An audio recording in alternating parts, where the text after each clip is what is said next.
बेहतरीन होंगे, लाजवाब होंगे, एकदम बिंदास होंगे और साथ ही बहुत अच्छे से आप लोग अपनी पढ़ाई को कर रहे होंगे। सबसे पहले ट्रिपल 28 नहीं हो पाई थी और अस्त गुना है। जिसको डिवाइड करते हैं उसे भाज्य कहते हैं, जिससे डिवाइड करते हैं उसे भाजक कहते हैं, जो डिवाइड होने पर आता है उसे भागफल कहते हैं और जो शेष बचता है उसे हम लोग शेषफल कहते हैं। यानी कभी कभी आप लोगों से भाज्य बराबर पूछा जाए कि भाज्य यानी डिविडेंड बराबर क्या होता है, तो डिविडेंड बराबर divisor multiply quotient plus remainder होता है। अब उसने क्वेश्चन में कहा है विभाजन प्रश्न में भाजक जो है वो भागफल का 10 गुना है, भाजक जो है वो भागफल का 10 गुना है, भागफल का 10 गुना है, यानी भागफल में 10 की गुना कर देंगे तो भाजक आ जाएगा बच्चे। शेषफल का 5 गुना है, यही भाजक जो है वो शेषफल का 5 गुना है, ऐसा क्वेश्चन ने बोला है और आप लोगों से कहा है कि भाज्य क्या होगा। भाज्य क्या होगा मेरे प्यारे दोस्त, वो आपसे ये पूछना चाह रहा है। अब आप मुझे ये बताइएगा शेषफल कितना दिया हुआ है, 12 दिया हुआ है। अच्छा 12 का 5 गुना है तो 12 में 5 की गुना करेंगे तो भाजक कितना आ जाएगा, 60 आ जाएगा। आ गया 60। अब आप मुझे ये बताइए कि भागफल में 10 की गुणा करने पर भाजक आ रहा है, तो भाजक में 10 का भाग करने पर भागफल नहीं आ जाएगा। तो जब मैं इसको 10 से डिवाइड करूंगा तो ये कितना आ जाएगा, 6 आ जाएगा। यानी मेरे भाई भाजक कितना दिया हुआ है, 60 दिया हुआ है, भागफल कितना दिया हुआ है, 6 दिया हुआ है और शेषफल कितना दिया हुआ है, 12 दिया हुआ है। 60 चिक्का कितने होते हैं, 360 और 12 जोड़ेंगे तो कितना हो जाएगा, तो आप कहेंगे 372 हो जाएगा। संख्या ए मान ली, एक संख्या मैंने बी मान ली, दोनों संख्याओं का अंतर कितना दिया हुआ है, 105 आप लोगों को दिया हुआ है। ठीक है। जब बड़ी संख्या को छोटी संख्या से डिवाइड किया जाता है, इसमें बड़ी संख्या कौन सी है, ये जिसको डिवाइड किया जाता है वो भाज्य कहलाती है। भाज्य क्या है, ए है। जिससे डिवाइड किया जा रहा है, छोटी संख्या से डिवाइड किया जा रहा है, वो भाजक कहलाती है। भाजक क्या है, बी है। अगर भाजक की गुणा भागफल में कर दें, भागफल कितना है, 4 है, और उसमें शेषफल को जोड़ दें तो भाज्य आ जाएगा, यानी जिसको डिवाइड कर रहे हैं क्या उसकी वैल्यू आ जाएगी।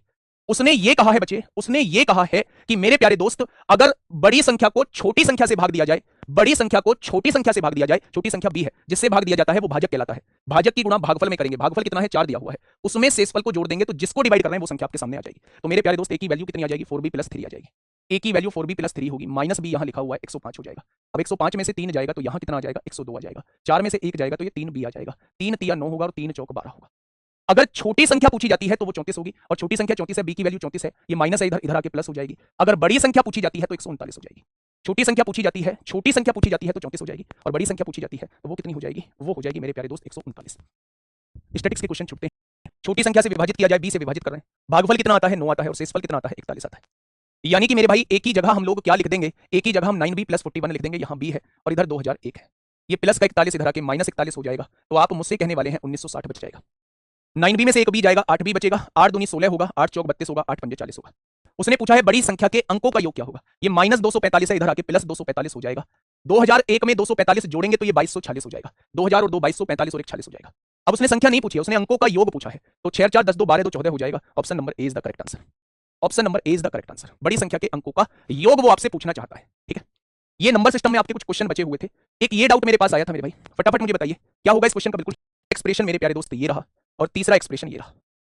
आपको जो दो एक्सप्रेशन सॉल्व करने में मेरे भाई आसानी रहेगी, आप इन दोनों एक्सप्रेशन को बहुत आसानी से सॉल्व कर सकते हैं, बहुत आसानी से सॉल्व कर सकते हैं। कैसे मेरे भाई, बीच वाली संख्या को उस तरीके से तोड़िए, बीच वाली संख्या को उस तरीके से तोड़िए कि जोड़ के और घटा के तो मेरे प्यारे दोस्त 13x² y² आ जाए और मल्टीप्लाई करके 300x⁴ y⁴ आ जाए। आपने क्या किया, माइनस 25x² y² में से अगर मैं 12x² y² को जोड़ दूं, माइनस 25 में 12 जोड़ दूं तो माइनस का 13 आएगा क्या, 25 में 12 की गुणा करूंगा तो क्या 300 आएगा क्या। आपने कहा बिल्कुल आएगा, यानी इसके फैक्टर हो जाएंगे, एक तो माइनस 25 होगा और एक मेरे प्यारे दोस्त इसका फैक्टर हो जाएगा प्लस का 12। ठीक है, अगर मैं यहां से x² कॉमन ले दूं तो यहां क्या बचेगा, x² बचेगा, यहां 25y² बच जाएगा। अगर मैं यहां 12y² कॉमन ले दूं तो आप कहेंगे यहां x² बचेगा, 12 कॉमन ले दिया तो यहां 25y² बच जाएगा। बचेगा क्या, अब आप देखना, एक फैक्टर तो आ चुका है x² + 12y² आ चुका है और एक फैक्टर आ चुका है x² - 25y² को मैंने लिख दिया 5y का होल स्क्वायर। ठीक है, यानी मेरे प्यारे भाई x² + 12y² और a² - b² का फॉर्मूला होता है x - 5y और x + 5y, a - b a + b। यानी इनमें से ही कोई मेरे प्यारे दोस्त एचसीएफ होगा। वो आपसे एचसीएफ पूछ रहा है, एचसीएफ मतलब जो तीनों में कॉमन हो। क्या ये ऑप्शन कहीं नजर आ रहा है, नहीं आ रहा है। क्या ये ऑप्शन कहीं नजर आ रहा है, बिल्कुल आ रहा है। क्या ये ऑप्शन कहीं नजर आ रहा है, बिल्कुल आ रहा है। या तो ये आंसर होगा या ये आंसर होगा, ये आंसर नहीं होगा। ठीक है, ये वाली इक्वेशन बड़ी पेचीदी सी लग रही है भाई, मेरे बस की बात नहीं है इसको सॉल्व करना। मैं नीचे वाले को एक बार सॉल्व करके देखता हूं। a³ - b³, क्या मैं इसे लिख सकता हूं मेरे प्यारे दोस्त, a³ - b³ लिख सकता हूं। अच्छा, a³ - b³ का फॉर्मूला a - b हो गया, a² यानी x², b² यानी 25y² और प्लस का ab यानी दोनों को जोड़ेंगे 5xy हो जाएगा। अगर इन दोनों में कॉमन देखूं, अगर इन दोनों में कॉमन देखूं तो मेरे भाई यही वैल्यू कॉमन आ रही है और यही वैल्यू कॉमन आ रही है, तो एचसीएफ इसे ही टिक कर देंगे। आगे बताओ, फटाफट बताओ भाई, क्या यही वैल्यू टिक आ रही है तो इसी ऑप्शन को हम लोग टिक कर देंगे। ठीक है, मेरी बात समझ में आई, बहुत बढ़िया तरीके से आई। अब अगर इसमें भी देखना चाहते हैं ध्यान से समझिएगा, है ना। मैं आपसे ये कह रहा हूं, क्वेश्चन ने कहा यदि x + k जो है इसका एचसीएफ है, इस वाले का और इस वाले का एचसीएफ है, तो इसका मतलब ये है कि आप x की जगह -k पुट कर दो, x की जगह -k पुट कर दो और पुट करने के बाद वो 0 के बराबर आना चाहिए। पुट करने के बाद -k पुट करेंगे, -k का स्क्वायर, k² होता है, -k पुट करेंगे -kp हो जाएगा, ये प्लस q पुट करने के बाद ये 0 आना चाहिए, -k पुट करेंगे k² हो जाएगा, माइनस के पुट करेंगे, के क्यों हो जाएगा मेरे प्यारे दोस्त, और प्लस पी हो जाएगा, ये इज इक्वल टू 0 हो जाएगा। बस इतना सा मतलब था इस बात का, इतना सा मतलब था इस बात का। कट जाएगा, बहुत बढ़िया। के कॉमन ले दीजिए, प्लस वाला क्यू में से क्या घटा देंगे, पी को घटा देंगे, बहुत बढ़िया। ये माइनस पी है इधर आके प्लस पी हो जाएगा, ये प्लस क्यू है इधर आके माइनस क्यू हो जाएगा, हो जाएगा। अगर क्यू माइनस पी इधर मल्टीप्लाई में है तो इधर आके डिवाइड में हो जाएगा। जब मैं नीचे से माइनस कॉमन ले लूंगा, जब मैं नीचे से माइनस कॉमन ले लूंगा तो ये पी माइनस क्यू हो जाएगा। बताइए कितना टाइम लगा है आपको इस क्वेश्चन को करने में, बताइए बेटा। जहां एचसीएफ होता है ना, मैंने अगर आपसे कहा कि x प्लस